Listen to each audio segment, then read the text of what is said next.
Alright, yeah, this is working. Alright, we're reading Wikipedia articles, right? We're starting with Rhodesia, right? Basically, hold up a second. Yeah, hold up a second. I did do something real quick.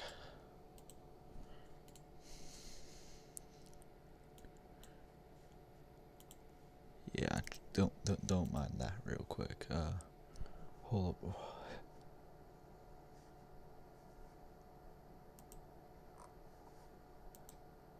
Yeah, so here. Oh, no, we're going way far. This is a nice start for a stream. Just messing it all up. I can oh, don't tell me. Oh, that's stupid.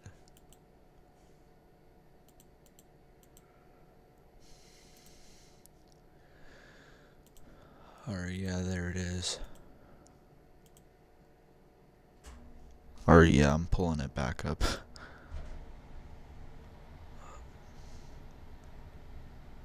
Window.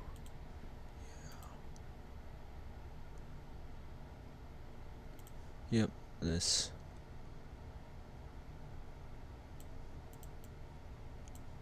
There we are.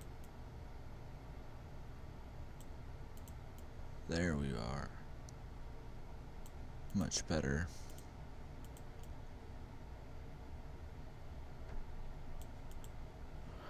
Yeah. Alright, yeah, let's start reading the Rhodesia. Basically, from Wikipedia, the free encyclopedia. This article is about the unrecognized state of Rhodesia. For the British colony, see Southern Rhodesia. For other uses, see Rhodesia disambiguation. Rhodesia was a country in southern Africa from 1965 to 1979, equivalent in territory to modern Zimbabwe. Rhodesia was the de facto successor state to the British colony of Southern Rhodesia, which had been self-government since achieving responsible government in 1923. A landlocked nation, Rhodesia was bordered by South Africa to the south, Bechuanaland, later Botswana, to the south, Zambia to the northwest, and Mozambique to the east. In the late 19th century, the territory north of the Transvaal was chartered to the British South Africa Company, led by Cecil Rhodes. Rhodes and his pioneer column marched north in 1890, acquiring a huge block of territory that the company would rule until the early 1920s. In 1923, the company's charter was revoked and Southern Rhodesia attained self-government and established a legislature. Between 1953 and 1963, Southern Rhodesia was joined with Northern Rhodesia and Nyasaland in the Federation of Rhodesia and Nyasaland. The decolonization of Africa in the early 1960s alarmed a significant proportion of Rhodesia's white population. In an effort to delay the transition to black majority rule, Rhodesia's predominantly white government issued its own unilateral declaration of independence, more known as the UDI. It's from the UK on November 11th, 1965. The government of the UK supported Rhodesia's transition to a multi-racial democracy. The UDI administration initially sought recognition as an autonomous realm within the Commonwealth of Nations, but reconstituted itself as a republic in 1970. The Rhodesian Bush War, which pitted the government against two African nationalist organizations, ZANU and ZAPU, intensified in the 1970s, prompting Rhodesia Premier Ian Smith to concede to multiracial democracy in 1978. However, a provisional government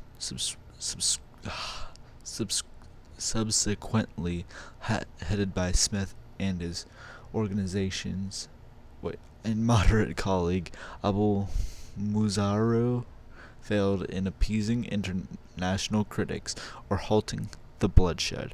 By December 1979, Muzaro had replaced Smith as prime minister and secured an agreement with the militant nationalists, allowing Rhodesia to briefly revert to colonial status pending elections under a universal franchise.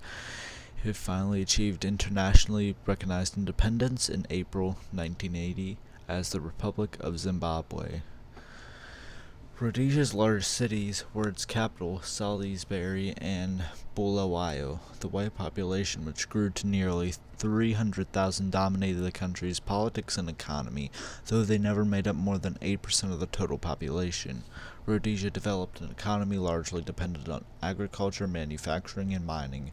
Its largest exports were chromium, tobacco, and steel. International sanctions put increasing pressure on the country as time went on. The Parliament of Rhodesia, which included the House of Assembly and later a Senate, was predominantly white, with minority of seats reserved for blacks. However, after 1970, the country used a semi-presidential system with the president, prime minister, and cabinet.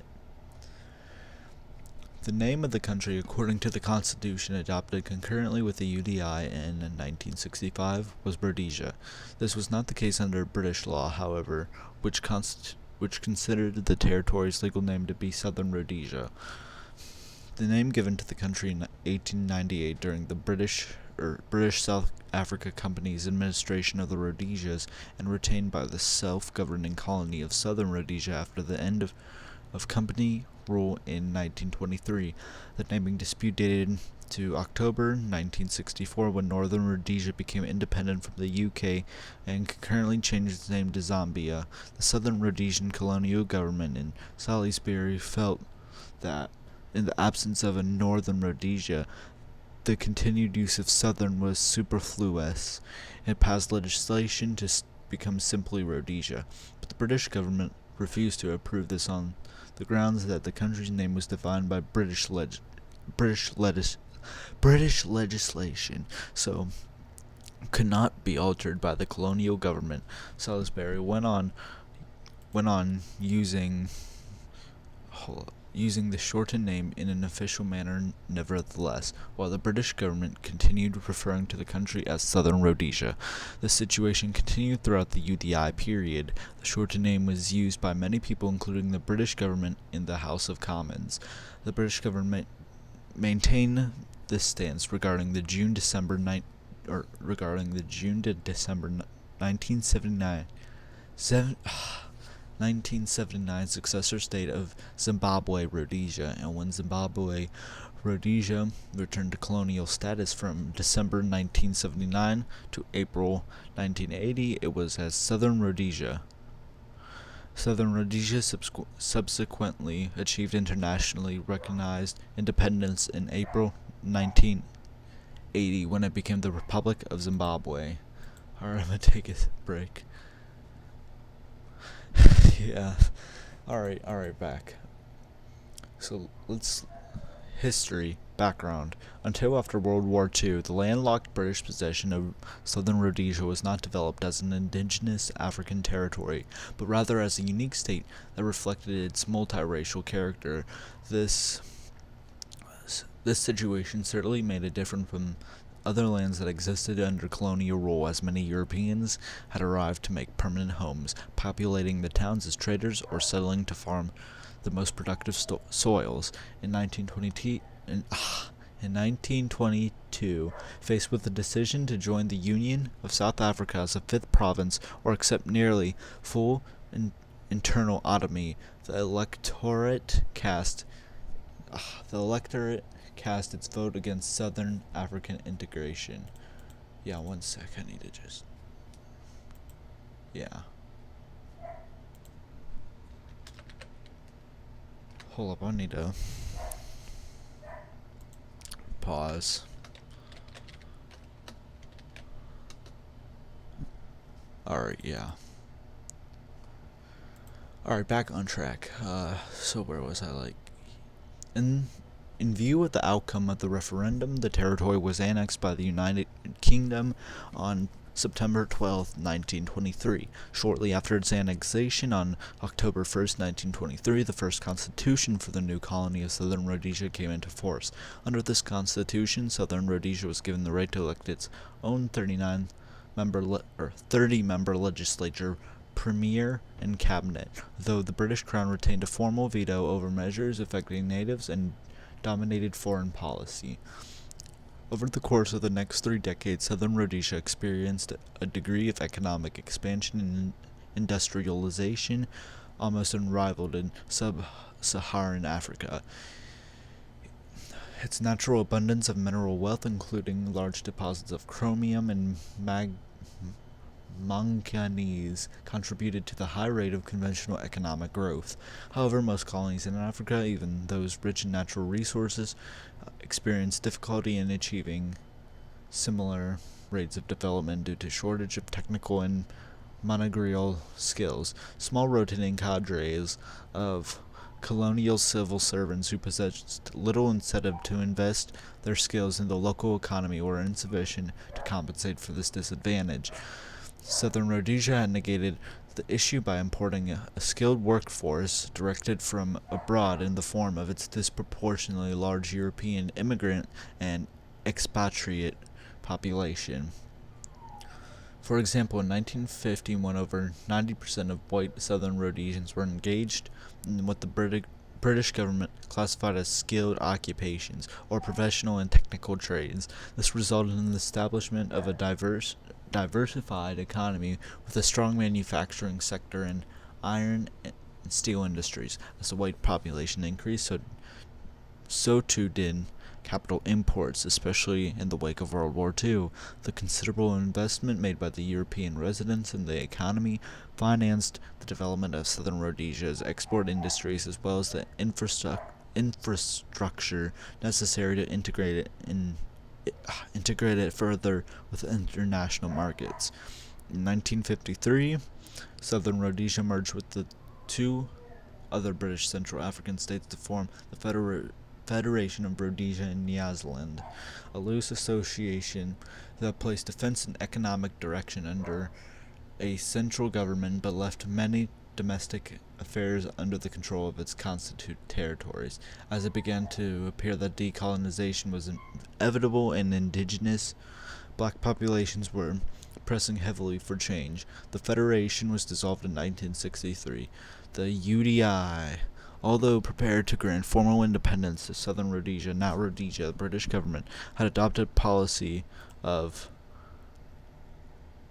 no independence before majority rule, dictating that colonies with a substantial population of European settlers would not receive independence except under conditions of majority rule. White Rhodesians initially balked at the suggestion. Hold up a second.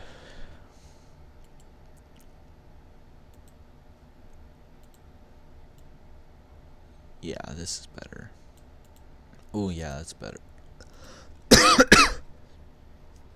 Oh. Alright, where was I? Balked. The white Rhodesians initially balked at the suggestion. Some felt they had a right to absolute political control, at least for the time being, despite their relatively small numbers. The Rhodesian authorities were also disturbed by the post-independence chaos that was plaguing other African nations at the time. However, once Rhodesia had been introduced as a topic for discussion in international bodies, extension of the status quo became a matter of concern to the world community and a serious embarrassment to the United Kingdom. After the federal breakup in 1963, then Prime Minister Alec Douglas Home insisted that preconditions on independence talks hinge on what he termed the 5 principles: unimpeded progress to a majority rule, assurance against any future legislation deciding detrimental to black interest, improvement in the political status of local Africans, moves towards ending racial discrimination, and agreement on a settlement that would be acceptable to the whole population. Harold Wilson and his incoming Labour government took an even harder line on demanding that these points be legitimately addressed before an independent agenda could be set. Hold up. Bet. Hi, Sweeper and Skylar. This is me reading Wikipedia articles, so I have actual content on my channel. Also, help me get to 200 subs. But yeah, Rhodesia. Where was I? Yeah. By 1964, growing dissatisfaction. Wait, another pause. By 1964, growing dissatisfaction with the ongoing negotiations ousted Salisbury's incumbent Winston Field, replacing him with Ian Smith, deputy chairman of the conservative Rhodesian Front Party. Smith, the colony's first Rhodesian-born leader, soon came to personify resistance to liberals and British government and those agitating for change at home. In September 1964, Smith visited Lisbon, where Portuguese Prime Minister Antonio de Oliveira Salazar promised him maximum support if he should declare independence. Aside from a common interest in maintaining security ties in southern Africa, Salazar expressed a great deal of anger at Britain's refusal to support Portugal when India seized Goa in 1961, admonishing Smith not to trust the British government. A Rhodesian trade office was opened in Lisbon in order to coordinate breaking the anticipated sanctions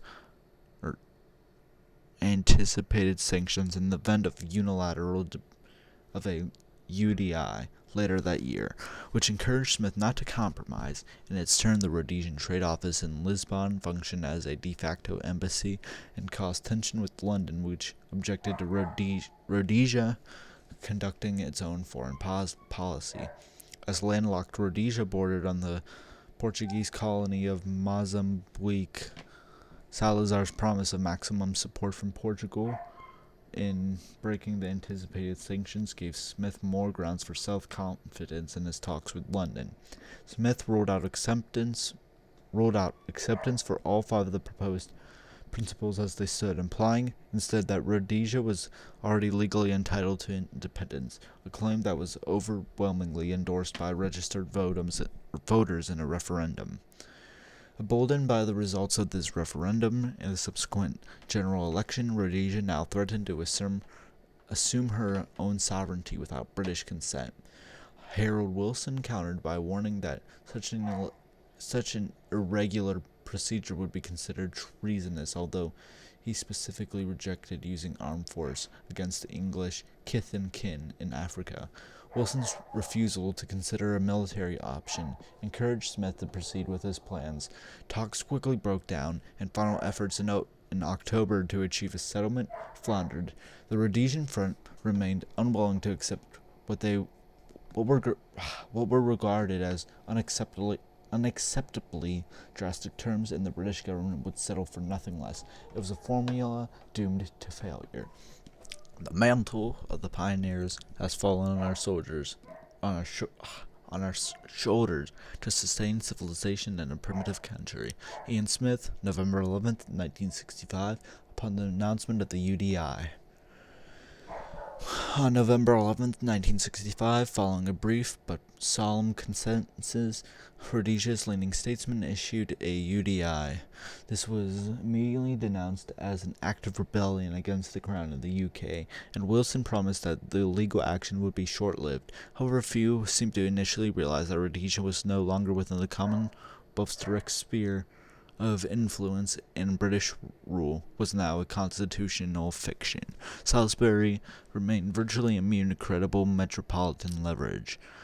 On October 12, 1965, the UN General Assembly had voted the repeated threats of the Rhodesian authorities to declare unilaterally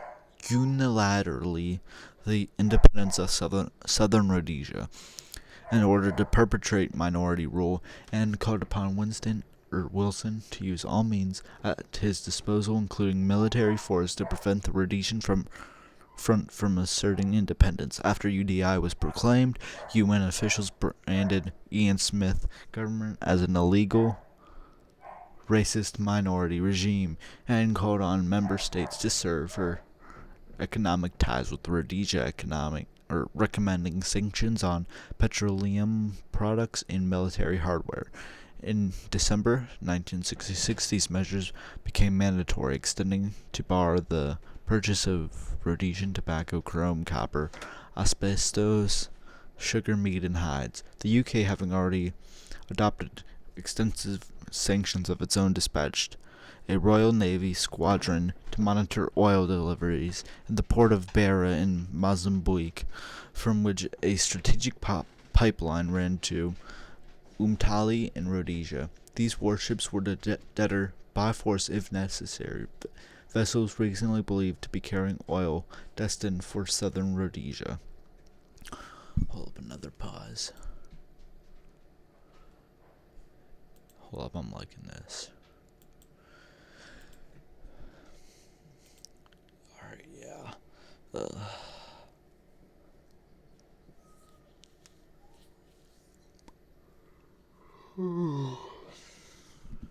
Some nations, such as Switzerland and West Germany, which were not UN members, conducted business legally with Rhodesia. The latter remained the Smith government's largest trading partner in Western Europe until 1973, when Bonn joined the UN.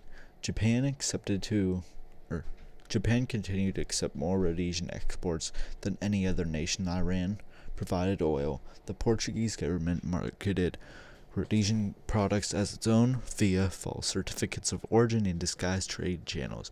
South Africa openly refused to observe the UN sanctions. A 1970 First Amendment passed in the United States permitted American firms to go on importing Rhodesian chromium. Hold up, what's this?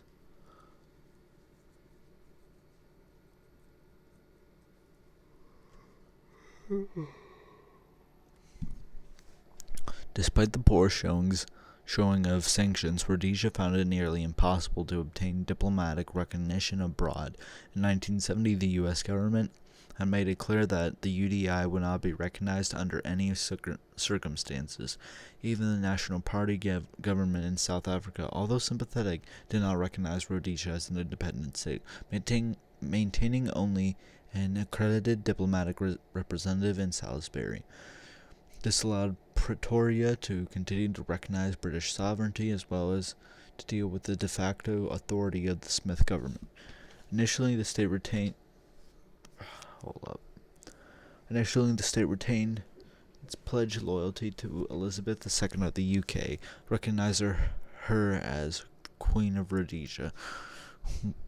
When Smith and Deputy Prime Minister Clifford DuPont called on colonial governor Sir Humphrey Gibbs to formally notify him of the UDI, Gibbs condemned the UDI as an act of treason. After Smith formally announced the UDI on the radio, Gibbs used his reserve power to dismiss Smith and his entire cabinet from office on orders from Whitehall.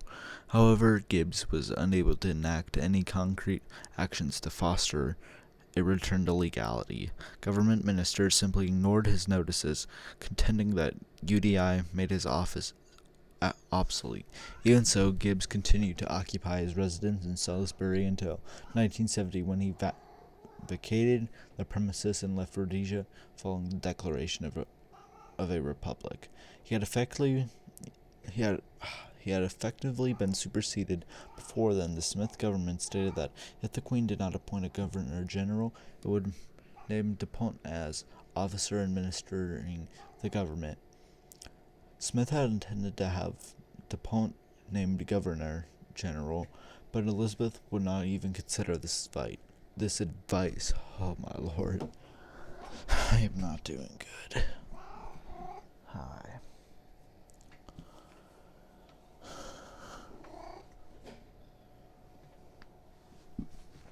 Hold up a sec. Where did it go?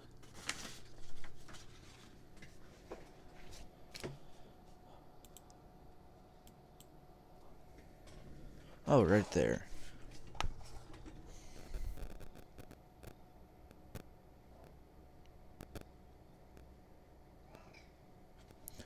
Alright, so with few exceptions, the international community,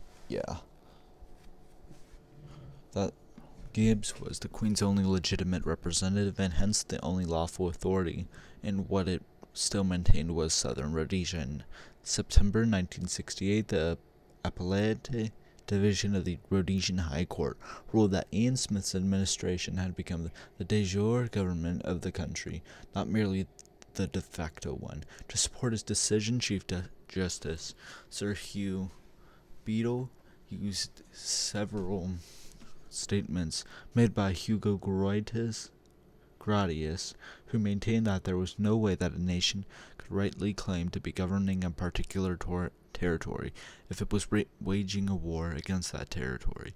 Beadle argued that due to Britain's economic war against Rhodesia, she could not be described as governing Rhodesia. Resulting court decisions held that the Smith government could lawfully do anything its predecessors could lawfully have done. As a Salisbury commission chaired by prominent lawyer W.R. Whalley was appointed to study constitutional options open to the Rhodesian authorities as of April 1968, but reaching a further settlement with the British was ruled out early on. Whalley, although insistent that Europeans must surrender any belief to permanent European domination, also testified that majority rule was not desirable immediately. Talks aimed at easing the differences between Rhodesia and the UK were carried out aboard Royal Navy vessels, once in December 1966 and again in October 1968. Both efforts failed to achieve agreement, though Harold Wilson added a sixth principle to the five he had previously enunciated. It would be necessary to ensure that regardless of race, there was no oppression of the majority by the minority or of any minority by the majority. Rhodesian resolve stiffened following a failure to reach a new settlement, which with more radical elements of the Rhodesian Front calling for a more Republican constitution. During a two-proposition referendum in 1969, the proposal for severing all remaining ties to the British Crown passed by a majority of 61,130 votes to 14,327.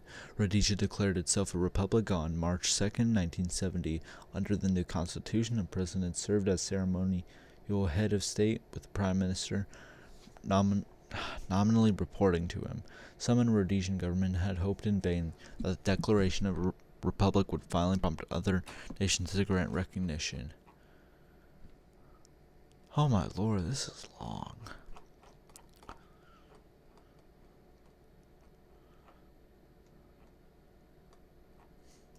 Yeah, we're not reading all this. So let's see, where's the random page button? Nothing new in chat.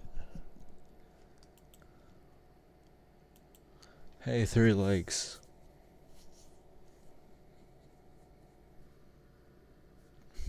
Let's see.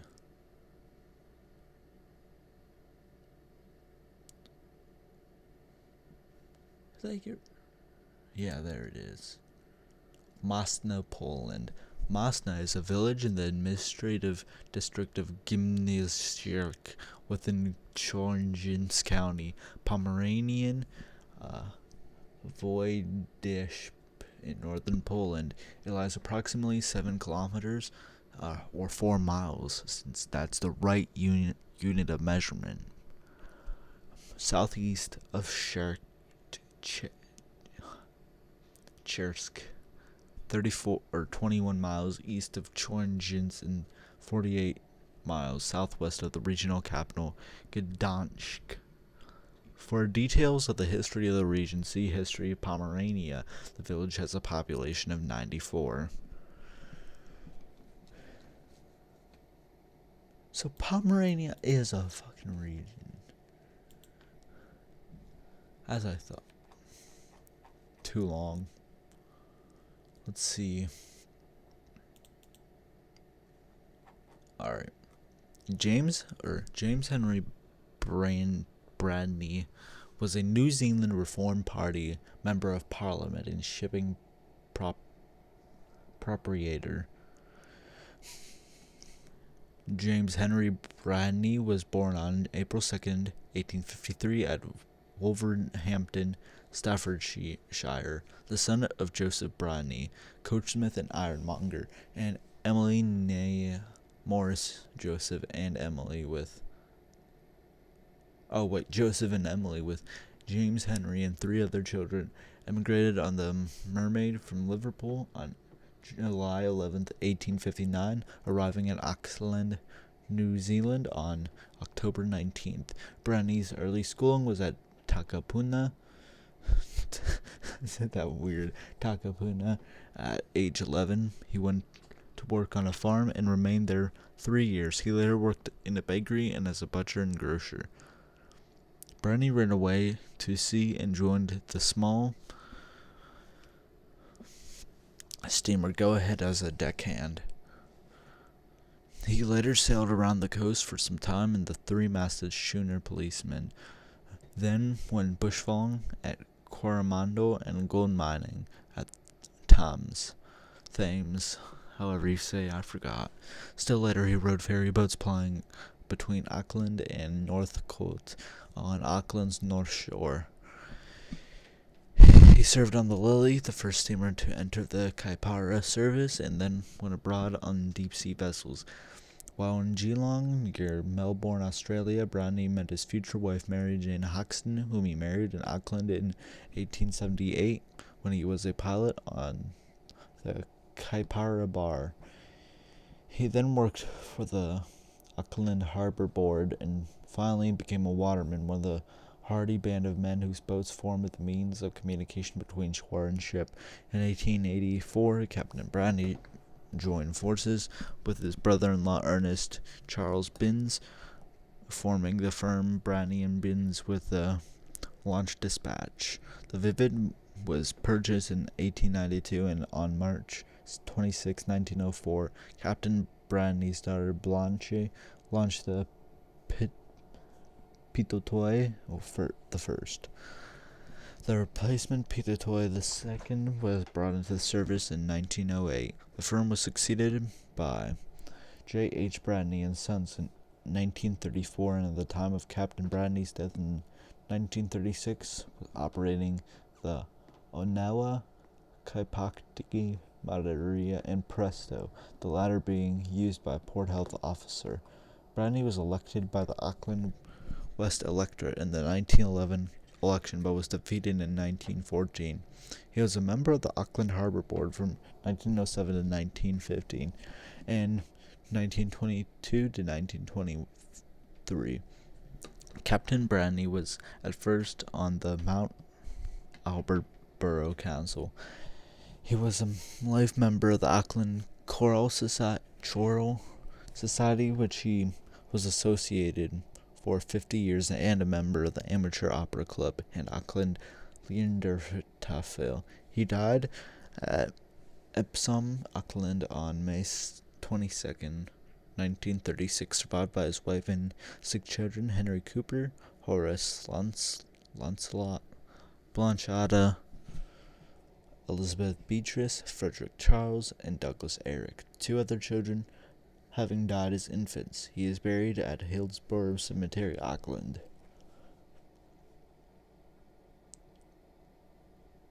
I have no clue what any of that was. Sweet, another short one. Marancana was an 18th to 19th century khanate based in Marand. The khanate is known as one of the khanates located in historic Azerbaijan, which became for about 80 years semi-independent from the Iranian mother country. Yeah. Sakati Kaita is a Japanese artist who draws replicas of famous paintings composed of hundreds of tiny whimsical cartoon characters. His work has been featured in shows around the world, including in Japan, Germany, and Portugal. Instead of working on a draft, Kaita draws directly onto the final copy. His drawings often take months to create. Kaita was born in 1984 and currently lives in Tokyo. He received an MFA from Fukushima University in 2008. Keita's art has appeared in Walk the Line, The Art of Drawing, published in 2013. In March and April 2018, Keita's work was showcased at Fabric Gallery in Hong Kong, which featured his reinterpretations of works by Vermeer, Caravaggio, Rembrandt, and Bruegel. Alright. Whoa.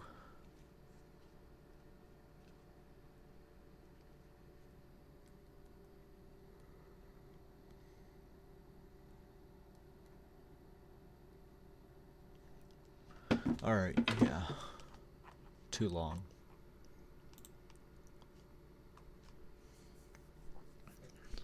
The evening flute, or onion flute, or merlitin, is a musical instrument of the woodwind family used during the 16th and 17th centuries, producing music akin to the common music of the nursery and still manufactured as a toy.